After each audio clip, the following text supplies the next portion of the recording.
ce verset. Bereshit, bara, Elohim, et Hashamaim, ve'et ha-aretz, qui veut dire au commencement, Dieu créa les cieux et la terre.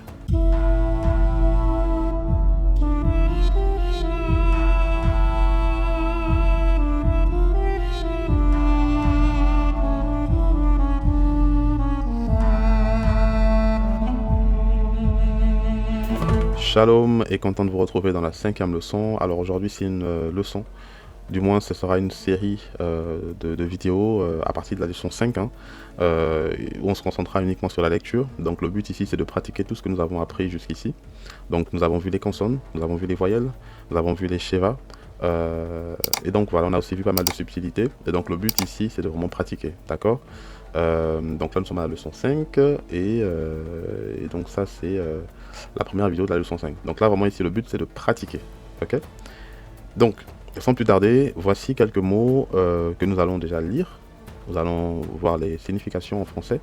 Bien entendu il y a encore beaucoup d'autres significations, mais j'ai pris les définitions les plus essentielles et les plus clés, d'accord. Et donc l'idée c'est de pouvoir se familiariser avec ces mots, parce que c'est des mots que vous retrouverez dans la Bible hébraïque ou l'Ancien Testament, ou la Bible hébraïque, voilà. Donc là on voit quelques mots ensemble, on va les lire ensemble, ensuite on va lire 3 versets, d'accord. Alors bien entendu les versets ne contiendront pas tous les mots que nous sommes en train de voir ici, mais ces mots ont pour but juste d'enrichir votre vocabulaire, d'accord, pour que lorsque vous voyez ces mots dans la Bible, vous savez à quoi ça correspond, ok. Et moi je me suis juste arrêté sur 3 versets, et donc l'idée en lisant ces versets, déjà c'est de pouvoir lire les versets, que vous puissiez avoir cette fierté de vous dire waouh, j'arrive à lire un verset en hébreu, d'accord. Et ensuite, de pouvoir, deuxième objectif, c'est de pouvoir reconnaître l'un de ces mots ici, d'accord, dans les versets que nous allons lire.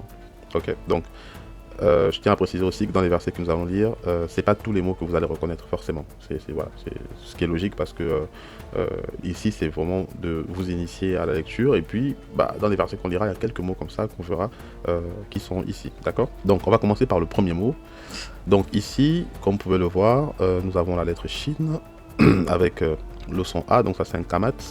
Nous avons la lettre Mem avec le patar, donc le A. Nous avons le Yod, nous avons le I, et nous avons encore le Mem. Donc vous vous souvenez, on a dit qu'il y a certaines lettres en hébreu, lorsque dans un mot, cette lettre se retrouve en fin de mot, elle change de forme. Là par exemple c'est la lettre Mem, ça aussi c'est la lettre Mem. Pour ceux qui ne voient pas du tout de quoi on parle ici, je vous invite à aller voir nos dernières vidéos, nos vidéos sur les voyelles, sur les consonnes aussi, ok. Donc là, on va pas revenir sur les petits détails, parce que c'est pas le but de cette vidéo. Je suppose que ce sont déjà des acquis. Je pars du principe que vous avez déjà vu les précédentes vidéos. Donc ici, nous lisons Shamayim. Et Shamayim, c'est le mot hébreu dans la Bible qui se traduit par le ciel, les cieux, et ça peut aussi se traduire par le paradis. D'accord. Donc lorsqu'on parle de Shamayim, c'est le ciel ou les cieux, ok. Petit rappel ici, on en avait parlé un peu rapidement quand on parlait des voyelles, je crois, que dans le mot Shamayim, on retrouve Mayim, et Mayim, c'est l'eau en hébreu.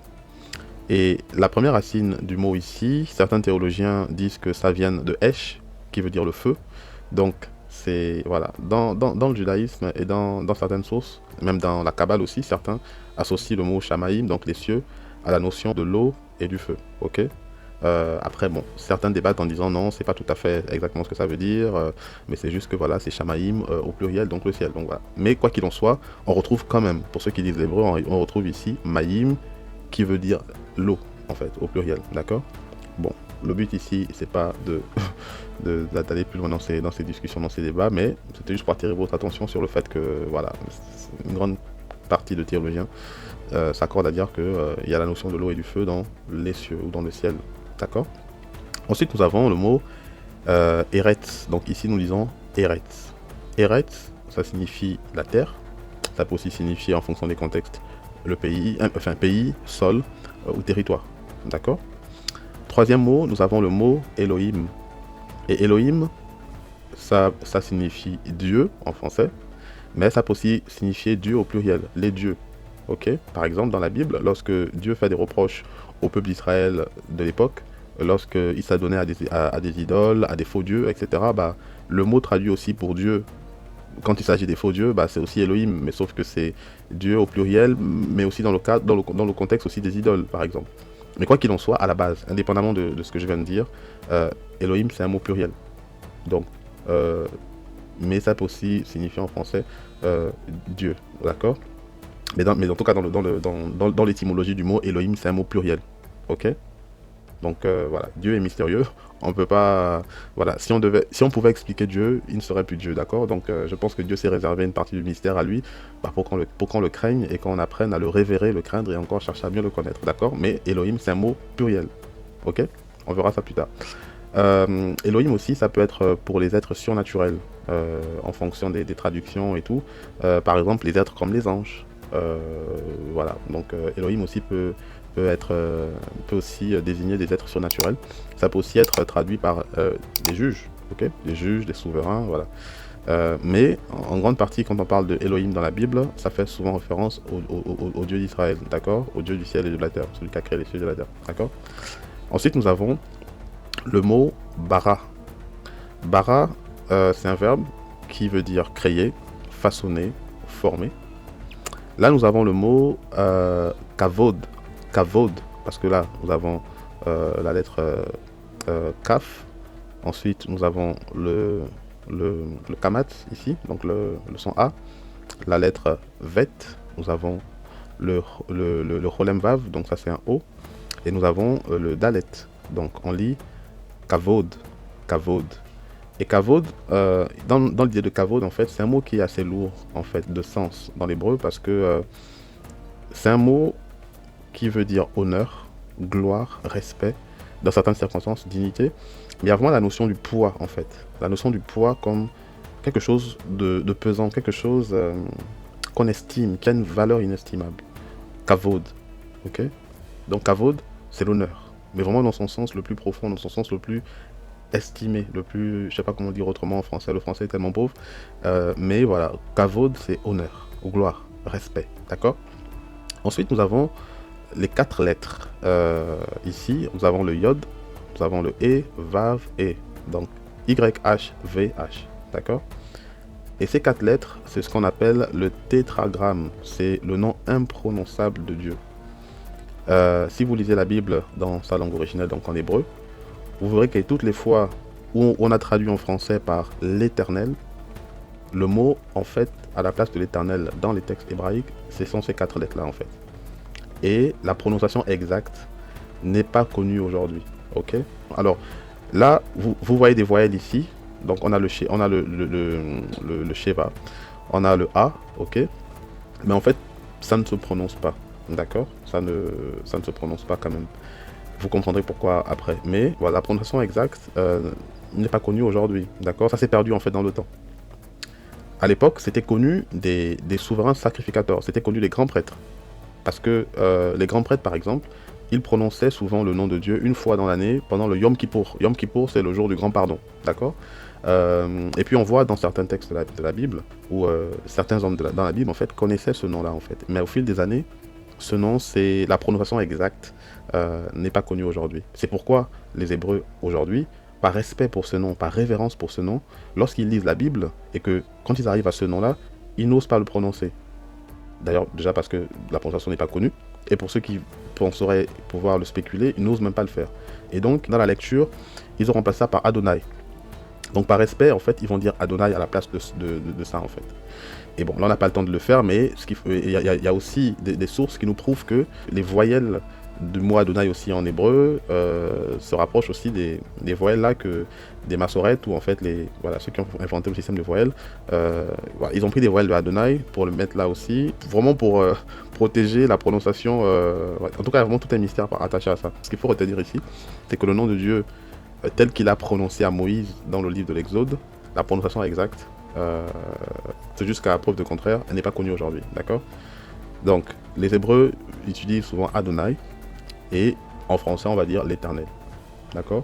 Mais ce ne sont pas des prononciations exactes, ce sont des prononciations qui sont quand même loin de la prononciation originelle, mais on va dire ce sont des sortes de garde-fous qu'on s'est mis en fait, pour se dire, bon voilà, on va pas oser prononcer ce nom-là, d'accord? Parce que Dieu disait dans l'Exode que les personnes qui prononceront son nom en vain ils ne seront pas impunis. Donc ces personnes seront punies en fait. Et donc voilà, par respect, ce nom aujourd'hui, voilà, ça ne se prononce plus du tout. Certains vont essayer de spéculer, je répète, d'autres vont dire Jéhovah, d'autres vont dire Yahweh. Moi je dis que ce sont des tentatives de se rapprocher au mieux de ces 4 lettres, mais sachez juste que ce ne sont pas des prononciations à 100% sûres que, de ce mot, d'accord, de ce nom, d'accord.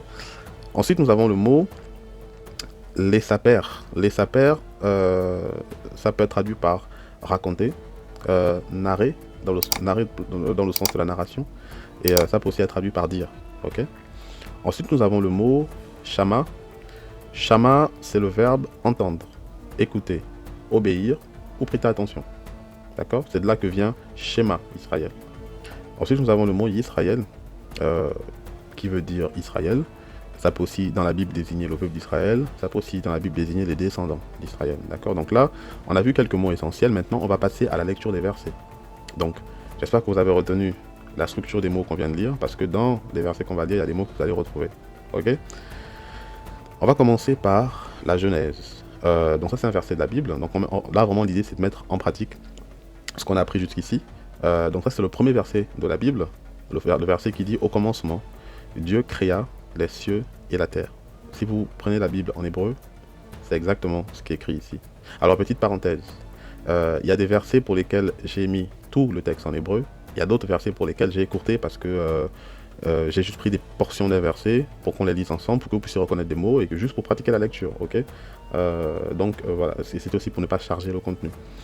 Donc ici, on lit de la droite à la gauche. En hébreu ici, lisez avec moi, on va aller doucement. Donc là, nous avons la lettre Bet, nous avons le Sheva, il est en début de mot, donc ça se lit, un E. Nous avons la lettre Resh, nous avons le son E, nous avons Aleph, il y a Aleph ici, n'a pas de voyelle, donc ce sera une lettre muette ici. Nous avons la lettre Shin, nous avons le I, nous avons le Y, nous avons, enfin le Yod, nous avons la lettre Tav. Donc ça se lit Bereshit. Bereshit. Bereshit, c'est au commencement. Bereshit, Bara. Ok. Alors les mots que j'ai mis en jaune, ce sont des mots qu'on a vus précédemment. Ok. Des fois, vous verrez que c'est accompagné d'un article. Et des fois, vous verrez que c'est le mot complet. D'accord? Donc dans la Bible en hébreu, Bereshit, Bara. Elohim, Et. Donc Elohim, vous le voyez ici. Hein. Bara, on l'a vu. C'est le verbe créer, façonner. Donc au commencement, en fait, littéralement, c'est marqué. Au commencement, créa Elohim. Donc, mais ça veut dire au commencement, Dieu créa ou Dieu façonna. D'accord? Donc, on va relire. Donc, Bereshit, Bara, Elohim, Et. Donc, il y a des mots que vous ne connaissez pas et c'est pas grave. Concentrez-vous sur les mots que je vous ai dit. Et donc, ici, nous avons. Donc, ça, c'est un mot, ok? Ça. Mais j'ai mis en jaune la partie que vous connaissez normalement. Donc, Elohim, Et, Hashamaim. Hashamaim. Donc, ça, c'est les cieux. Shamaim, ça veut dire cieux. Hashamaim, les cieux. D'accord? Donc ici, nous avons la lettre Vav, nous avons le Sheva, donc ce qui se prononce parce qu'il est en début de mot, donc le E. Et là, nous avons la lettre Aleph.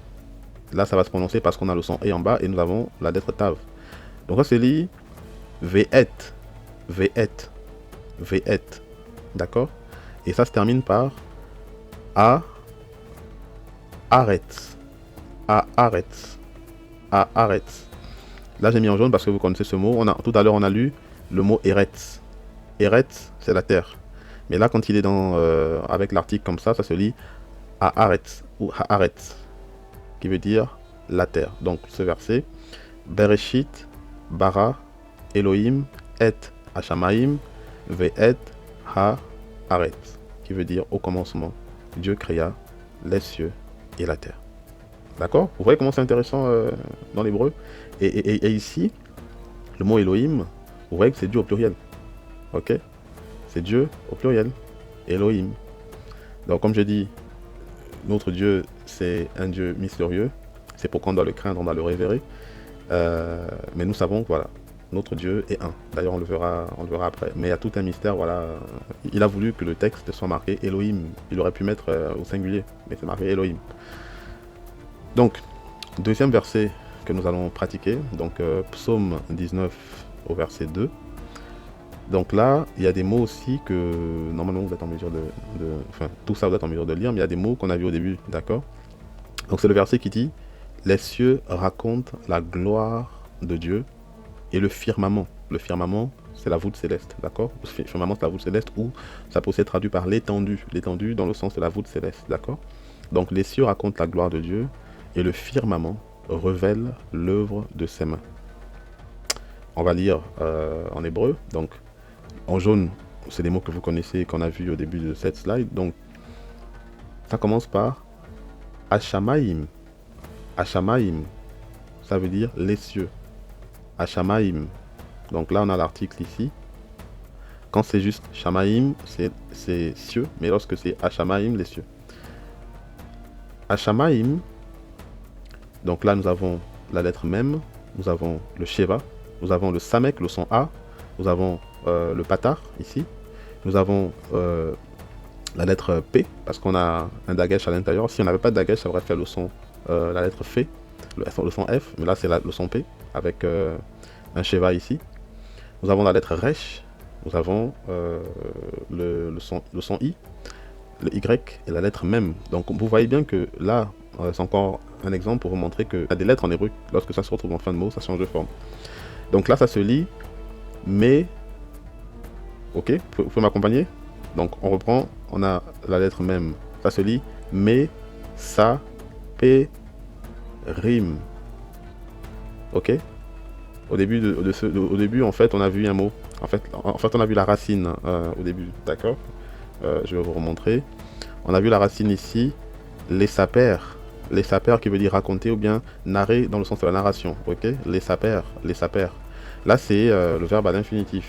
Mais lorsqu'il est dans une phrase comme ça, c'est la racine là qui. Et en fait, là, c'est au pluriel. La plupart des fois que vous verrez des mots avec im, comme par exemple Shamaim, Elohim, là par exemple, Mesaperim.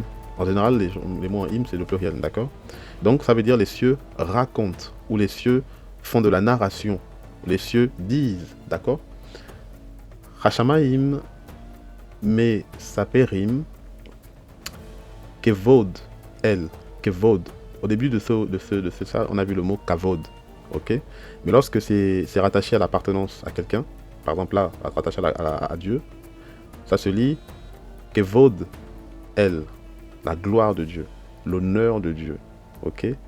La dignité de Dieu. Donc, les mots en jaune, c'est des mots que vous connaissez. Donc, elle ici, en fait, il y a des cas de figure où elle peut être une préposition, mais quand vous le voyez comme ça avec un tiret et rattaché, elle aussi ça peut vouloir dire Dieu, ok? Et là pour le coup, normalement c'est Dieu au singulier, d'accord? Donc on va poursuivre. Bon, pour les autres mots, pour l'instant vous ne les connaissez pas, c'est pas très grave, mais ça ne vous empêche pas de pratiquer la lecture. Donc ça, c'est le son OU, c'est un uruk, ok? Donc ça se lit OU, ma, a, se, ou ma, se, ou ma, se. Donc ça c'est la lettre Shin, mais vu que le point est ici, ça c'est un S, donc ça c'est un E. Ici on a le patar avec le Sheva, donc c'est un Sheva composé, sauf que le Sheva ne se lit pas du tout parce qu'on a déjà on a une autre voyelle. Ça se lit Umase, Yadaiv, donc Yadaiv. Donc ça c'est le A et ça c'est le Y, ça c'est le V, la lettre Vav. Yadaiv, ma guide. Arakia. D'accord? Ça, c'est le verset du psaume en hébreu, du psaume 19, verset 2. Les cieux racontent la gloire de Dieu et le firmament révèle l'œuvre de sa main. Ok? On va lire un dernier verset. C'est le Deutéronome chapitre 6, verset 4. Donc ici, au début en fait, nous avons lu le mot Shama. D'accord? Et là, ici, c'est adressé à quelqu'un. C'est pourquoi c'est marqué Shema. D'accord? On a le Sheva ici. Les deux points, c'est le Sheva. On a dit que lorsqu'il est en début de mot, il se lit. Et lorsqu'il il se retrouve sous une syllabe fermée, ça ne se lit pas du tout, comme dans Israël ici. Mais bon, on va lire doucement, d'accord? Ça se lit Shema, Yisraël, Adonai, Eloheinu. Écoutez, on va lire doucement, ok? Les Hébreux, quand ils lisent ce texte, ils ne disent pas Shema Israël, l'Éternel, etc., etc. Ils ne disent pas Shema Israël, le tétragramme. Ils disent Adonai. C'est par respect, par révérence. Ils n'osent pas prononcer. Déjà parce que la prononciation, on ne la connaît pas, et tant mieux. Mais ils disent Adonai. Adonai qui signifie le maître, le seigneur. Ok. Ici, nous avons la racine du mot Elohim. Ok. Vous reconnaissez ici Elohei, d'accord? La racine du mot Elohim. Mais là, vous remarquez qu'il y a un Nun et il y a le Ou. En général, quand vous voyez souvent dans l'hébreu des mots qui se terminent par Enu ou bien nous, des choses comme ça, on aura l'occasion de les voir peut-être dans d'autres vidéos. Souvent, c'est l'appartenance à nous, par exemple. D'accord? Donc là, c'est Elohenu. Elohenu qui veut dire notre Dieu. Adonai, ici, Echad. Echad. Littéralement, le verset veut dire Shema Israël, écoute Israël, Adonai Eloheinu, Adonai notre Dieu, Adonai Echad, Adonai est un. D'accord? Donc, j'espère que cette vidéo vous a plu. Moi, en tout cas, ça m'a beaucoup plu de lire ces textes avec vous. Vous voyez que c'est intéressant quand même de s'intéresser à l'hébreu parce que lorsqu'on lit, on comprend beaucoup de choses en fait. D'accord? Donc, sur ce, je vous souhaite bonne pratique et je vous dis à la prochaine pour une prochaine vidéo de pratique et de lecture. Shalom!